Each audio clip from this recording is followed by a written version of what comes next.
alagadas e também problemas aí para quem chega. Bom, a gente vai falar agora com o Gerardo Portela, especialista em gerenciamento de risco, ao vivo com a gente na linha aqui no Manhã das News. Gerardo, muito bom dia para você.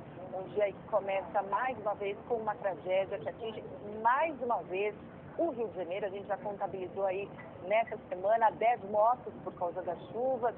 Tivemos vários temporais nesse ano no Rio de Janeiro que vitimaram outras pessoas, além de outras notícias, como o Ninho do Urubu, e agora mais esse episódio. Por enquanto não há registro de mortos, mas é um grave acidente aí envolvendo pelo menos 2 prédios que desabaram, e prédios, pelo que dá para ver, né, Gerardo? Não sei se você chegou a ver alguma imagem já publicada aí pelas redes sociais. Queria que você falasse um pouco da estrutura, do que teria sido esse prédio, mais ou menos ali uns 4 andares. Bom dia, Patrícia. Sim, a gente hoje tem a facilidade, né, de ter as imagens rapidamente na palma da mão. Então a gente consegue ver aí que são construções e a gente vê 2 prédios, mas na realidade, pelas imagens mesmo à distância, pela televisão, já dá para perceber que os prédios à direita estão comprometidos com uma inclinação. É claro que isso tem que ser apurado tecnicamente no local, mas a gente sofre, né?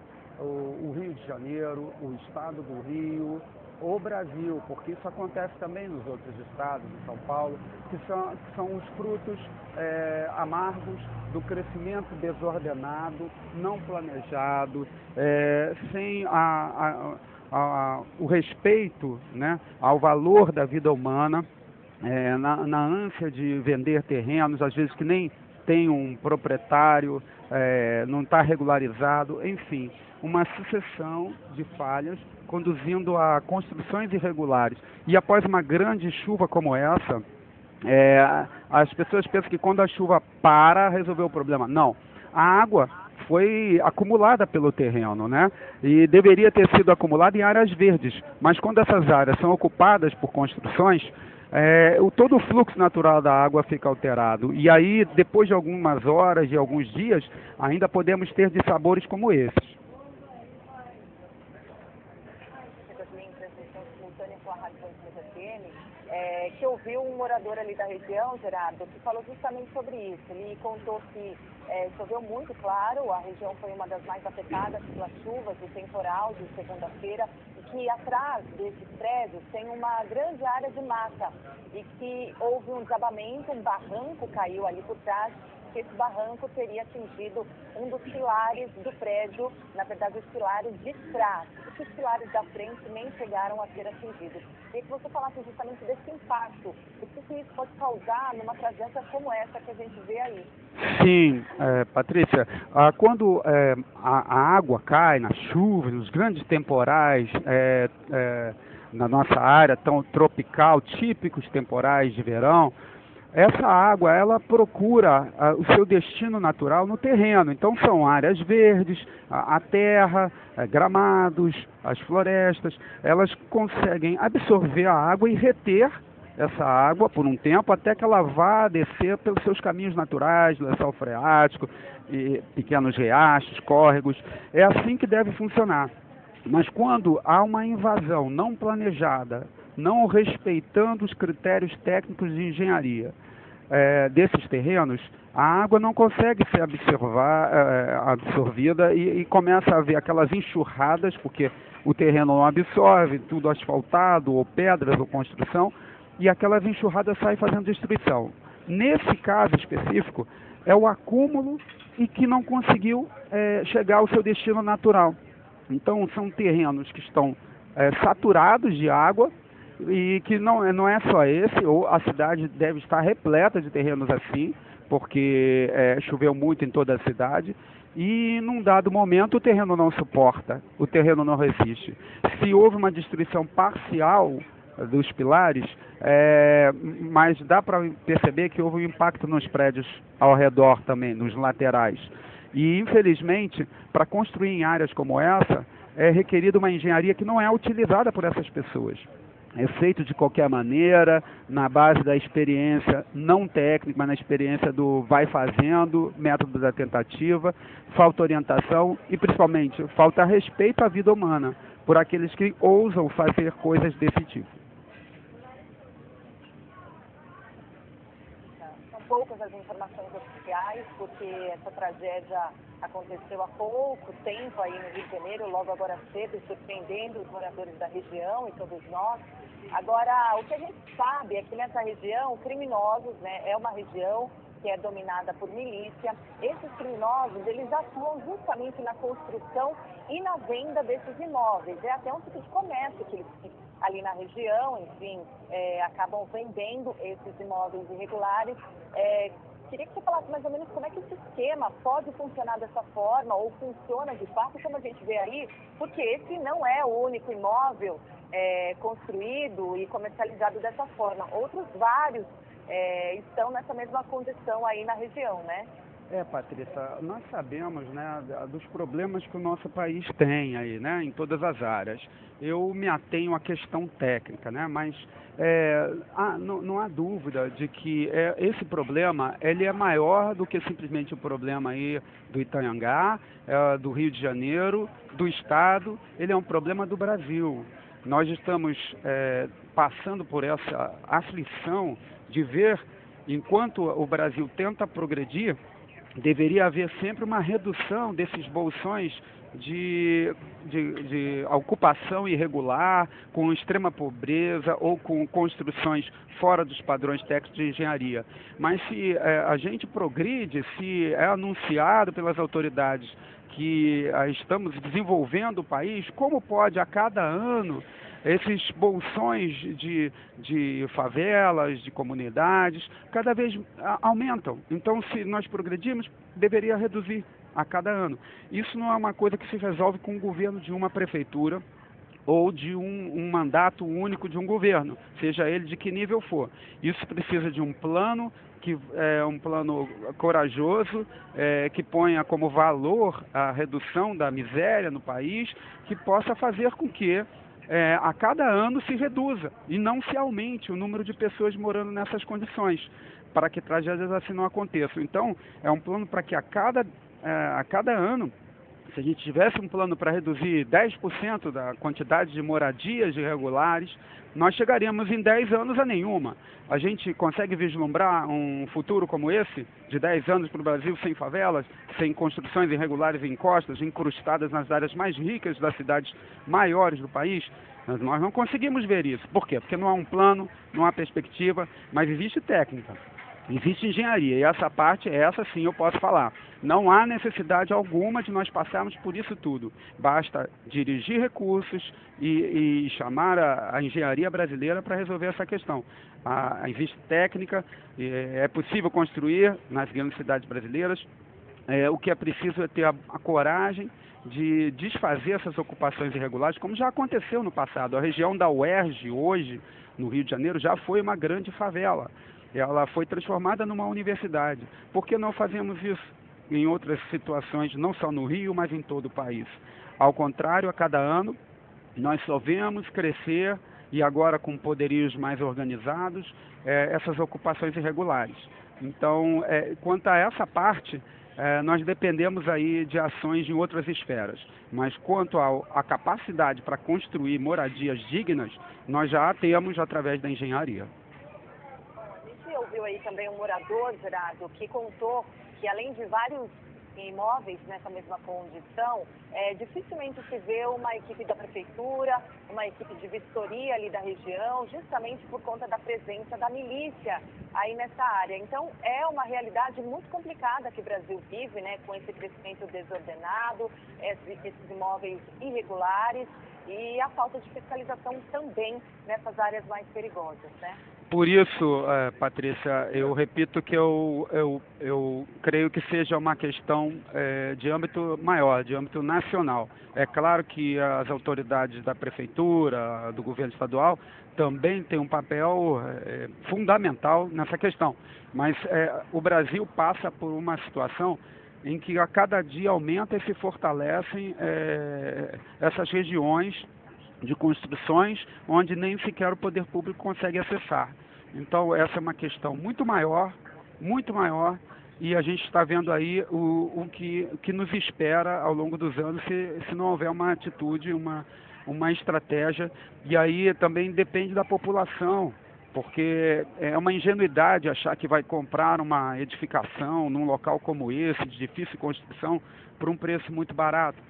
Então é difícil construir em localidades assim de encosta, são caras, a gente consegue até ver algumas mansões bem construídas, mas são mansões, são pessoas que têm condições de pagar. Por isso que esses terrenos estão ali disponíveis, porque eles são difíceis de ser comercializados, porque eles são terrenos de difícil construção. Somente com um custo muito alto é possível construir ali. E aí, por eles estarem desocupados, acabam sendo ocupados de forma irregular. E aí fica difícil também para as autoridades, né? Como é que vai fazer frente se o problema já chegou a um patamar tão elevado, né? De comprometimento de regiões, de formação de pessoas que atuam ali, se beneficiando dessa situação. Então eu creio que é um problema de âmbito nacional e que exige também uma união da sociedade, no sentido de educar o povo e preparar o país para enfrentar essa situação. Chegou uma nota agora oficial aqui da Prefeitura, dizendo que a assessoria da Secretaria Municipal de Urbanismo confirmou que esses prédios envolvidos nesse desabamento na zona oeste do Rio são, de fato, irregulares. Os imóveis foram construídos sem a autorização da Prefeitura e da capital fluminense. Aí, ao longo dos anos, inclusive, a Rádio Band News FM denunciou por diversas vezes as irregularidades nos prédios localizados nessa comunidade que fica na estrada de Jacarepaguá. E a gente observa, e até moradores contaram aí para a reportagem da rádio, que muitas famílias vivem em prédios que nem foram totalmente acabados. E há até um acordo aí com essas milícias, esses criminosos que constroem esses prédios, que eles entregam o prédio semi-acabado e depois as famílias vão lá e finalizam. Qual que é o risco que essas famílias estão ali sujeitas a uma situação como essa? Já que a gente vê isso não só no Rio de Janeiro, mas em várias partes do país, Gerardo. Sim, o risco é o risco de perder a vida. É o risco de perder o seu sonho, a sua casa, a sua paz, a sua felicidade. Mas por que alguém aceita um risco como esse? Ou não tem conhecimento, ou não tem instrução, ou está sendo enganado. Porque ninguém quer passar por isso. Todo mundo quer ser feliz, viver bem instalado. Então eu creio que essa é uma falha de cultura também do povo, que não tem o privilégio de ser informado corretamente sobre o risco que está passando. Ver aquele prédio, às vezes, com aparência de ser bem construído, mas na realidade ele não segue os princípios de construção, a fundação, a parte que fica sob o terreno, não se conhece as qualidades dos materiais, suas armações, que são a ferragem que vai dentro da estrutura. O pilar pode ser enorme e não ter ferragem nenhuma quase dentro. E isso significa incapacidade de suportar as cargas. Então, o leigo, ele olha para o prédio, ele tem uma aparência de que é um prédio robusto, mas não é, se ele não tiver sido dimensionado corretamente pelas regras da engenharia. Essa questão toda é muito difícil para aquelas pessoas que têm uma maior dificuldade na sua formação acadêmica, então na sua formação até mesmo de educação básica. Então eles não conseguem perceber e pensam que estão resolvendo um problema enorme, que é difícil, que é o da moradia, de uma maneira de baixo custo. E o resultado é que o custo é altíssimo, porque é o custo da vida, é o custo do sonho, é o custo da felicidade. Gerardo, a gente está com imagens ao vivo exatamente do local onde houve esse desabamento agora cedo, e por essas imagens, além dos moradores que a gente vê ali ao lado, a gente observa também dois prédios bem colados a esse edifício, esses dois edifícios que caíram aí no Rio de Janeiro. E qual que é o risco dessas outras edificações também virem abaixo, já que os bombeiros tiveram a preocupação de, logo ao chegar ao local, retirarem os moradores desses prédios vizinhos?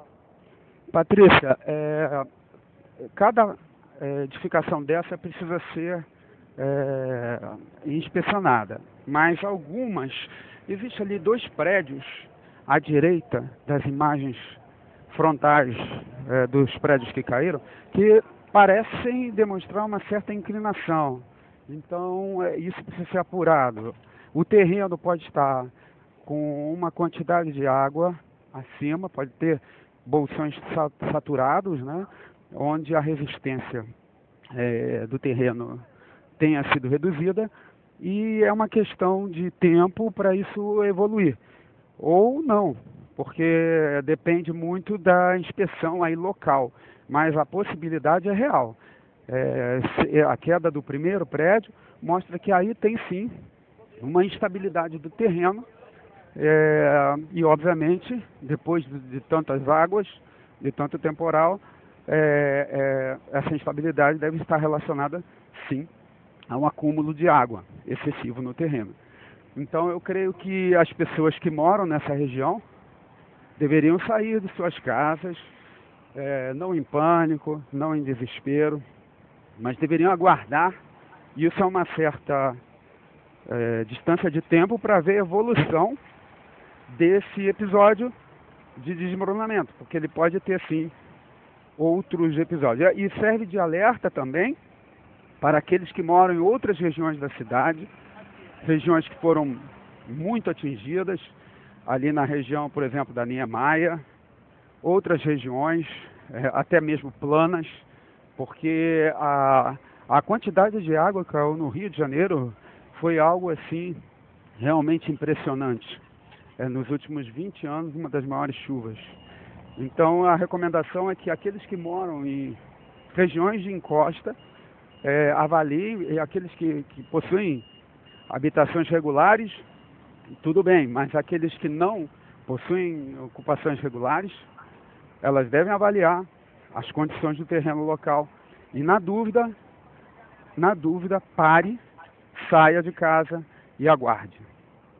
Qual que é a condição mais preocupante para quem mora numa área de risco? O que a pessoa deve olhar ali e avaliar se pode ou não pode ficar naquele imóvel, Gerardo? Ela deve avaliar primeiro a qualidade da sua construção. Se foi feita através de um engenheiro, ou se foi feita através de um pedreiro, ou um servente. Então, se usou o material adequado.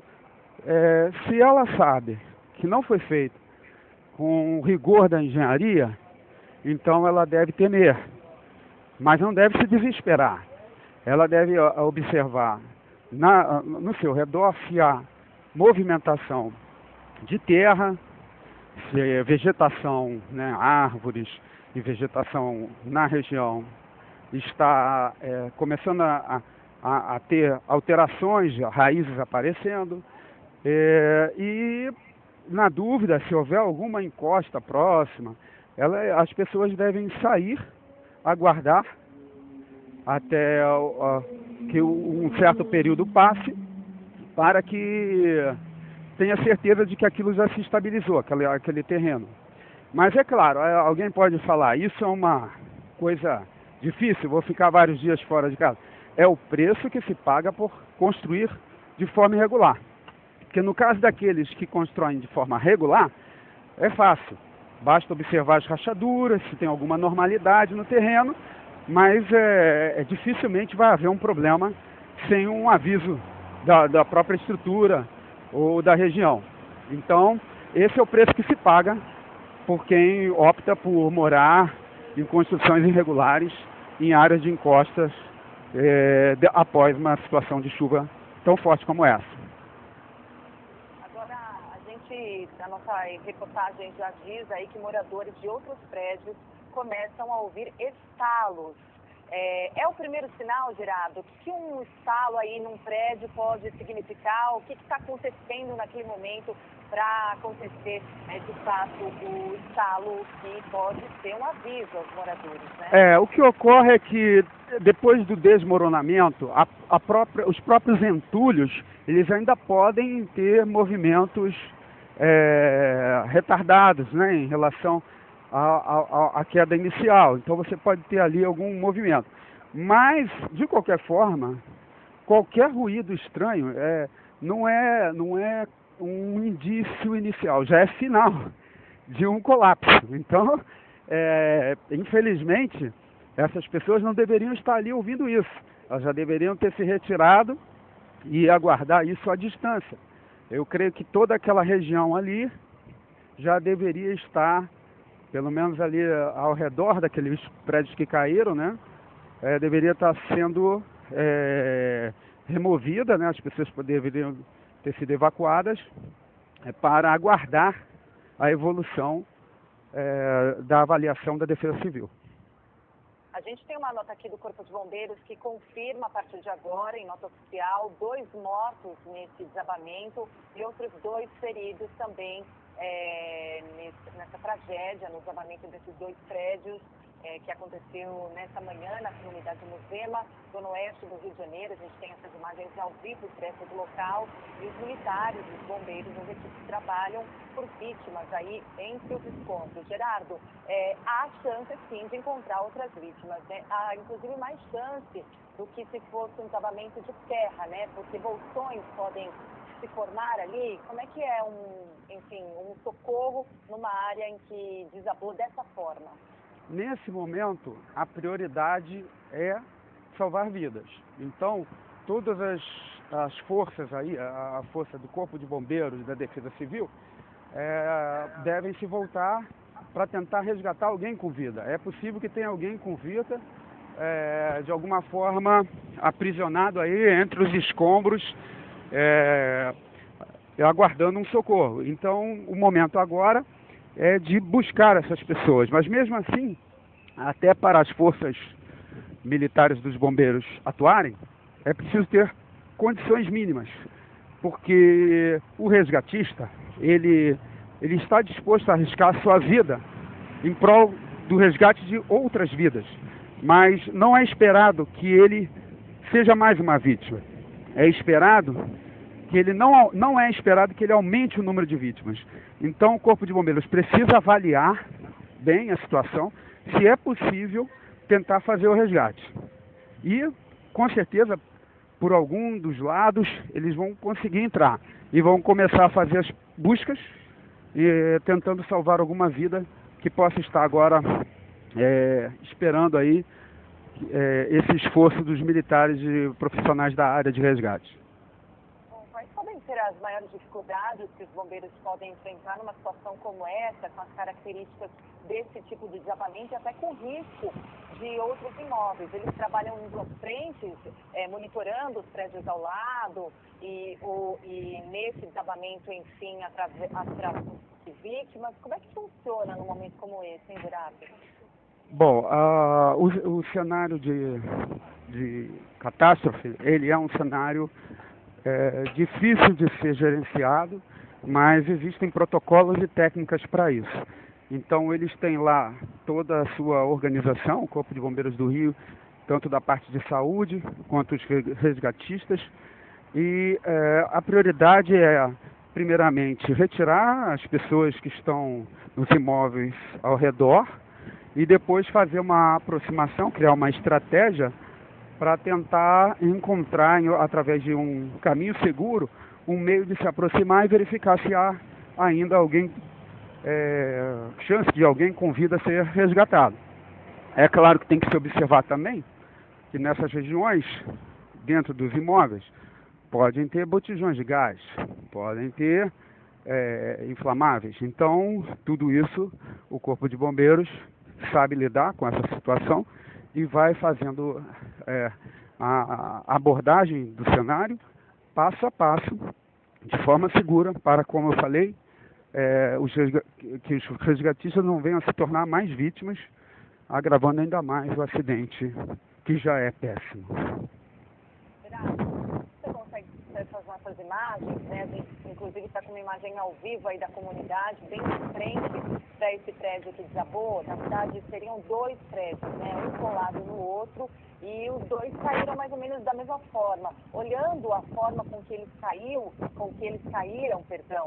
dá para ter alguma ideia do que pode estar por trás do motivo aí desse desabamento?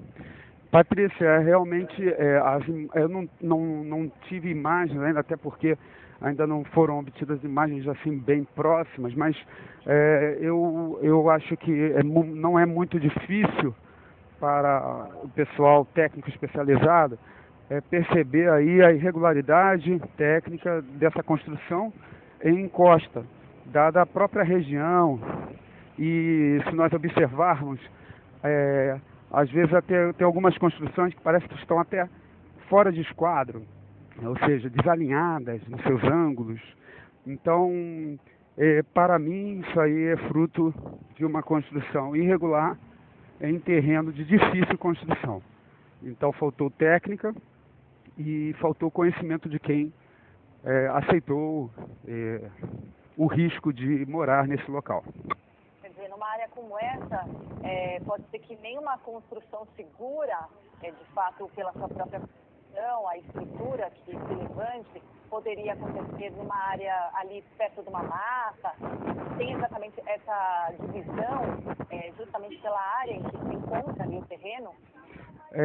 Na verdade, a engenharia é desenvolvido bastante para construir em qualquer local. Onde for preciso construir, a gente tem encostas no Rio de Janeiro, aí na região do Joá, que tem mansões com vistas deslumbrantes e seguras, porque são construídas de uma maneira cara, mas dentro da técnica de engenharia. Agora, construir barato em áreas de encosta é impossível. E o resultado é esse que nós estamos vendo aí.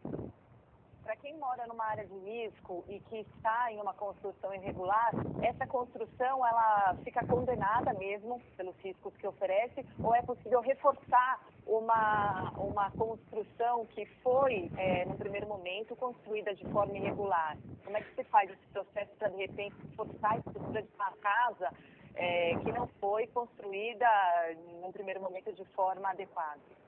Bom, depende do grau de erro que essa construção, edificação possui em relação ao cumprimento de normas, as inconformidades que a gente chama, né? Então, é possível, sim, que alguma construção mal feita seja recuperada.